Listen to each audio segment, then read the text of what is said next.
One of the first ways I wrote when I wrote a blurb thing, I think it's a back blurb, and for when Geeky Guy grows up, which was the precursor. It's all included in Levels of Geekdom, so it actually applies to Levels of Geekdom. One of the first blurbs had something to do with it said like this book is good for people who like to make fun of geeks, because it and that still applies, and it's there because it's primarily a funny book. But after you laugh, usually there's a little bit like aha moments. There's a little bit of thoughtfulness. Not on all the stories, but some stories, like, huh.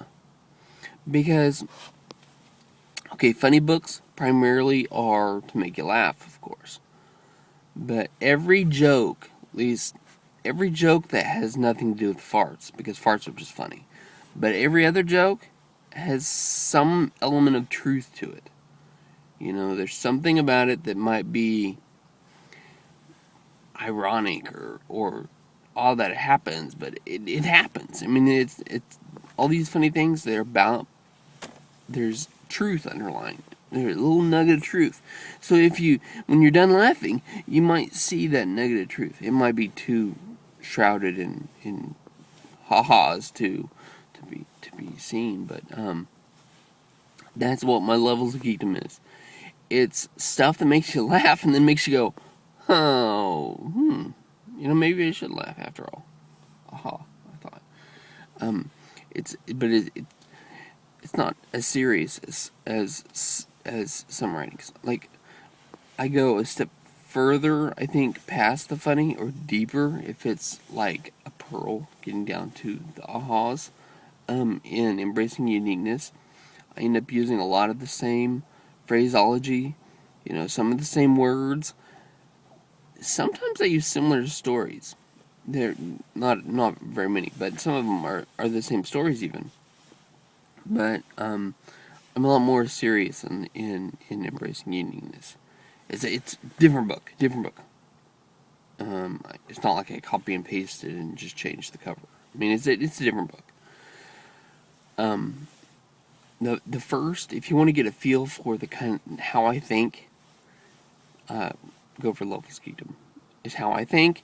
It's how I think. I think a lot of people have similar thoughts.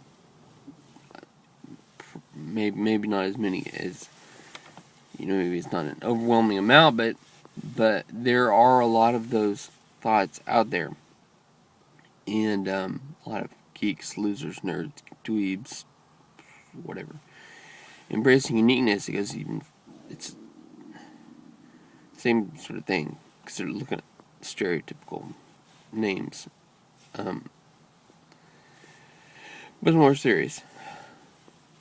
And that's my plug for right now. I think it would be great. It's only $2 to download the Kindle ebook for Levels of Geekdom.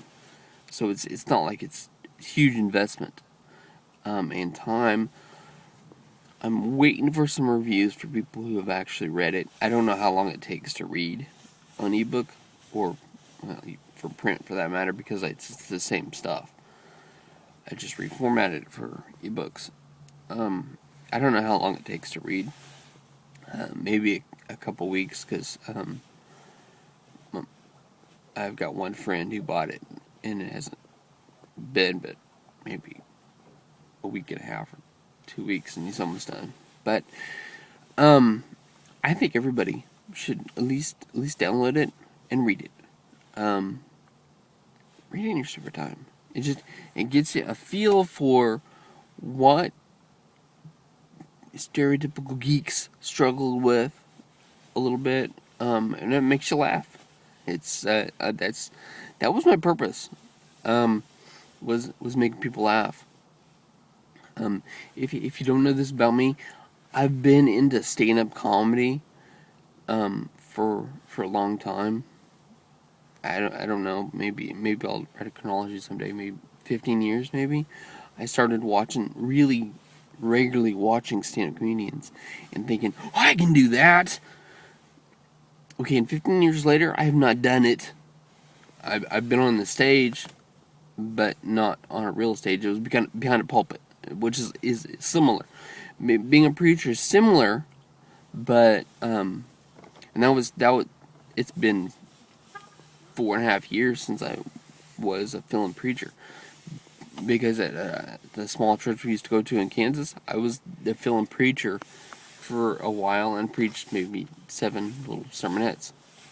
But it's different. Stand-up comedy definitely is different, because you've got to be funny all the way through. I mean, when you're a preacher, you're just funny a little bit. You just got to pepper it with funny stories, because you want to keep your audience involved enough that they hear the message.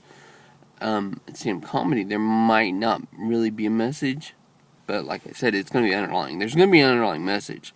It's just so shrouded in ha-has and funnies that the message is not really that important. Where was I going with this? Oh, I've been involved. I wanted to do stand-up comedy for a long time.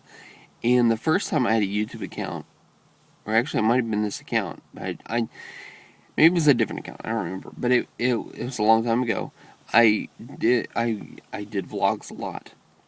I called it automo vlogging because I did vlogs while I was driving. I wedged my camera in my steering wheel, and I told stories and stuff, and then people laughed, and I got comments, and it was suggested to me to collect my vlogs in a book, and so I did. That's where when a geeky guy grows up was a booklet, and it wasn't very big, and the first Daddyhood was a booklet, not very big, and I combined those to make Levels of Geekdom, and then I expanded a lot to make the Daddyhood a real book.